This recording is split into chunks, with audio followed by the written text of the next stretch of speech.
Hello, in this series of videos, we're going to talk about businesses and stakeholders. Who are stakeholders and how do companies interact with them? Okay, so when you hear the term stakeholder, think about what that means to you. It can mean a wide variety of things. Some people hear the term stakeholder and automatically think shareholder. But when we talk about corporate social responsibility, we talk about an organization's obligation to maximize the positive impact on all stakeholders. So thinking about who are all of the stakeholders, how positive is the interaction between the company and each different stakeholder group, because there are multiple different kinds of stakeholder groups, and how a company interacts with those groups can be completely different depending on what type of group they are. So we already talked about last week that a business is anything that makes a product or provides a service for profit. There are approximately 6 billion businesses in the United States, ranging from sole proprietorship to a corporation and a wide variety of things in between, as we discussed in last week's lecture videos.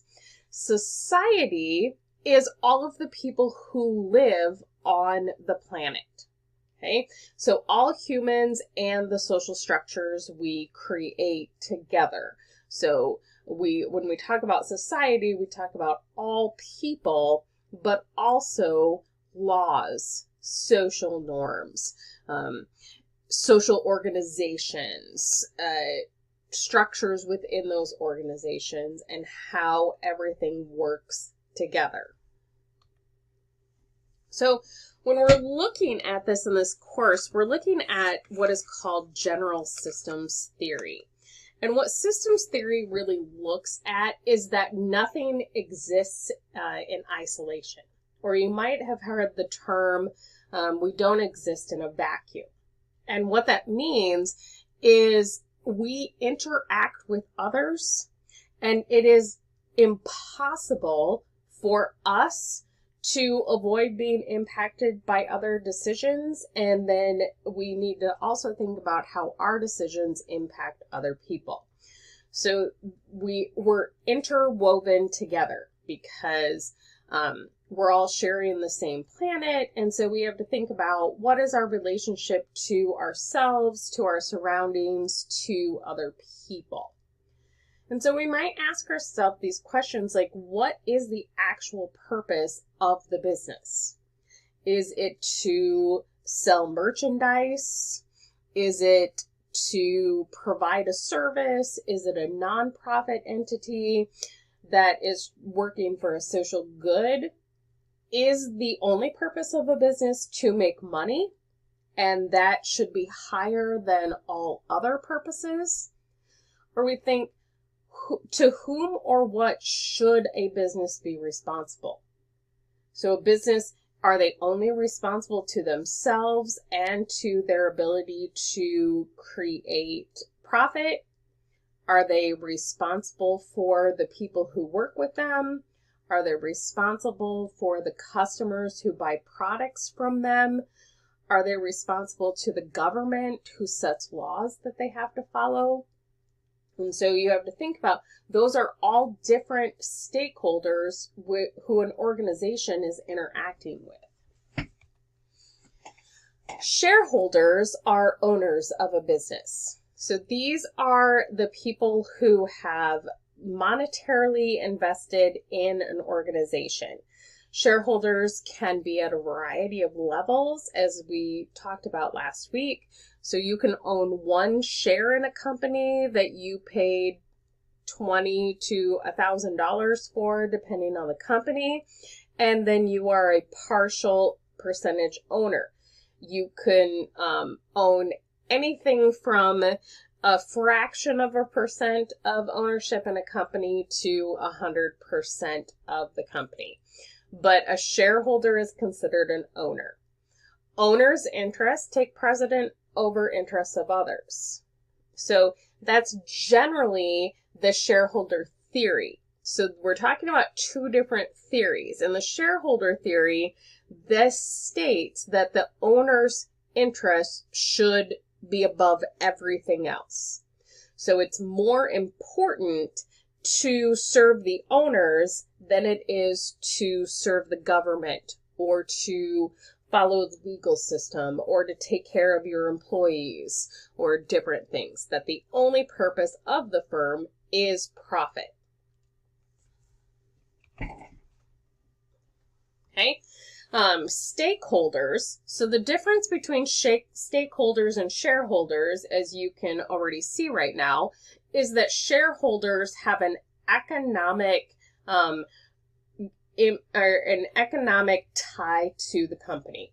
They have invested money in some way, shape, or other into this company and making it successful. So a shareholder is an owner, and a stakeholder is anyone who is impacted by the organization, who works with the organization. So there's a wide variety of things. A stakeholder is a customer, is an employee, is a supplier, is a vendor, is the community in which the company is operating. Okay? Under the stakeholder theory, you can see how this somehow works with the general systems theory, in that profit is necessary for business, but it's not the only purpose of the firm because of the way that the firm impacts and interacts with the stakeholders.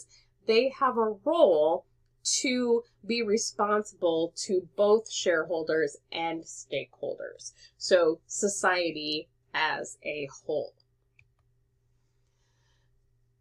So really, not a shareholder or a stockholder, not an owner, but someone who is affected by a company.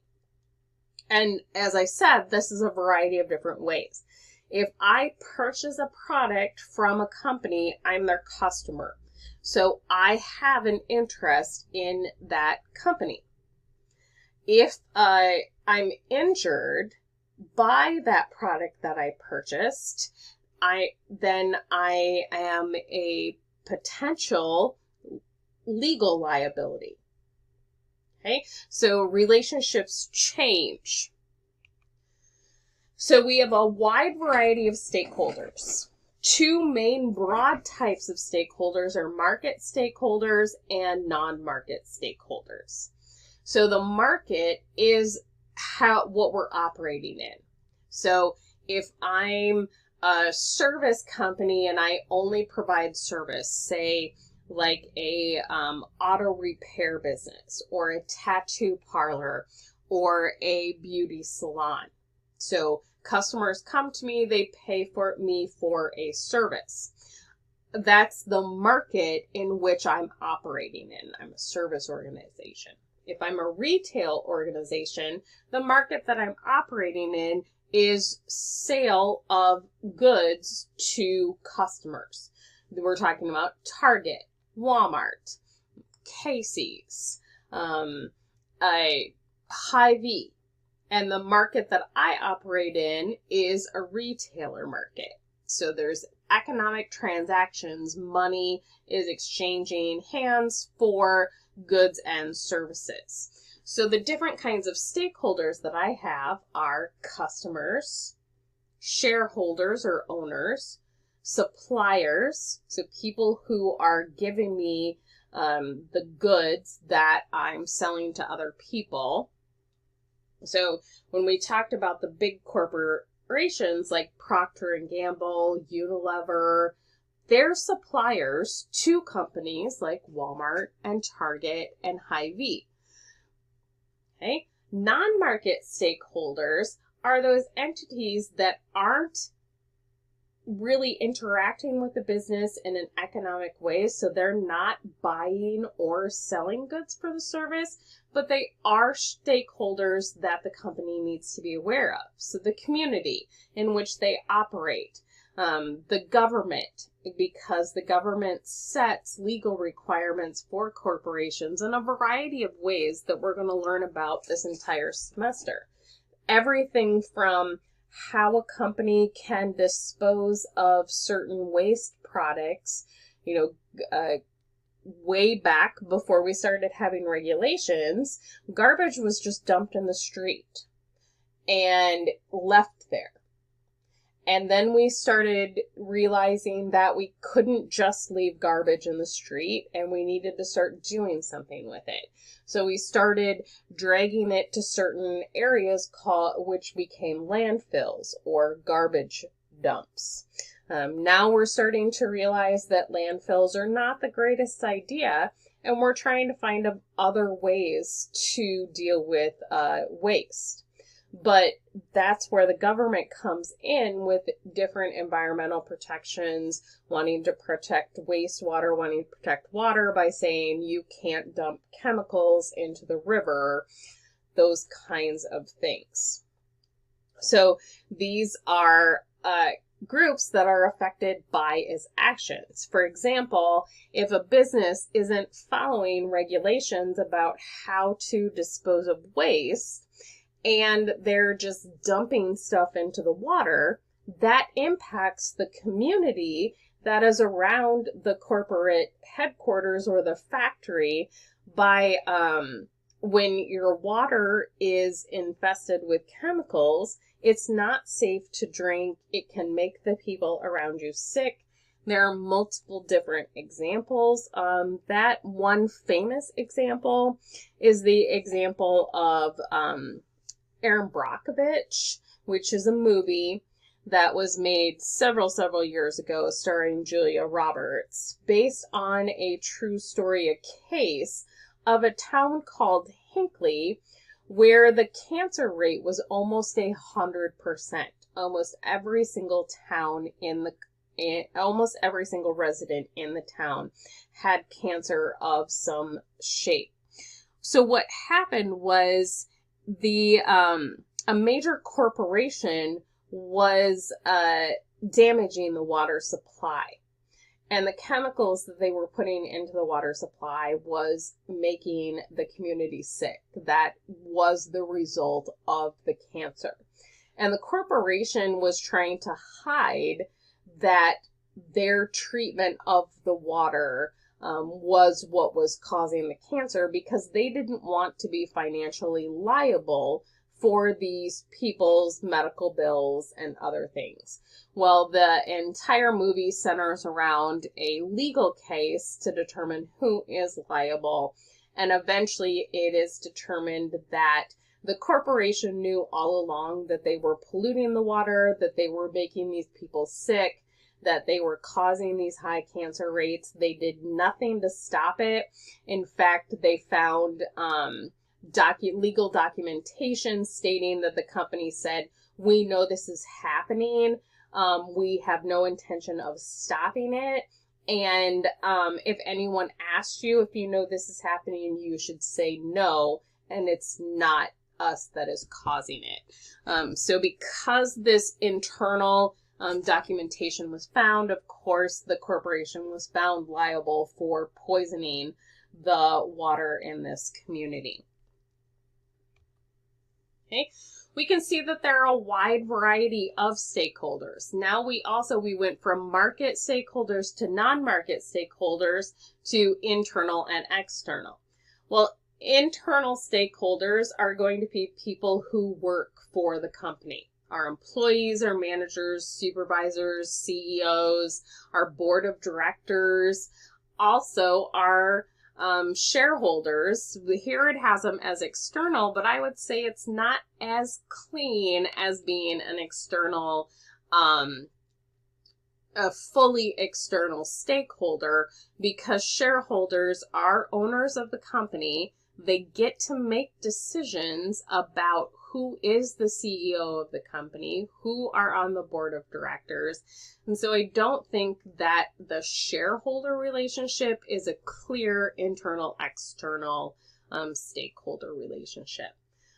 So we can see that Creditors, these are people the company owes money to.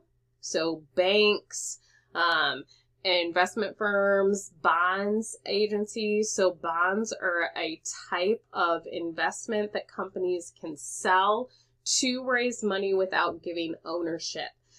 It's similar to taking a loan out, but instead of going to a bank, they can sell bonds to multiple different people.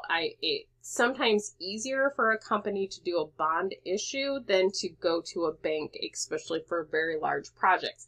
Say I want to build a new building that's going to cost $100 million.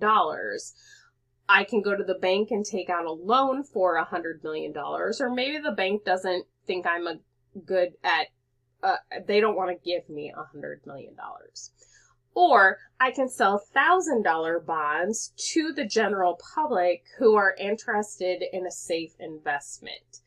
Bonds have guaranteed payback. You receive an interest payment on them.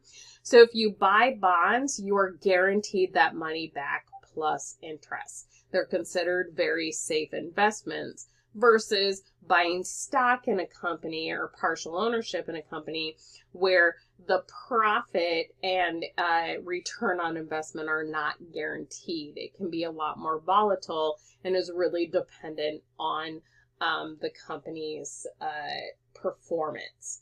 So different things. I'm not going to get too deep into how to invest with a company, just saying that there are different ways that a company can owe money to outside investors.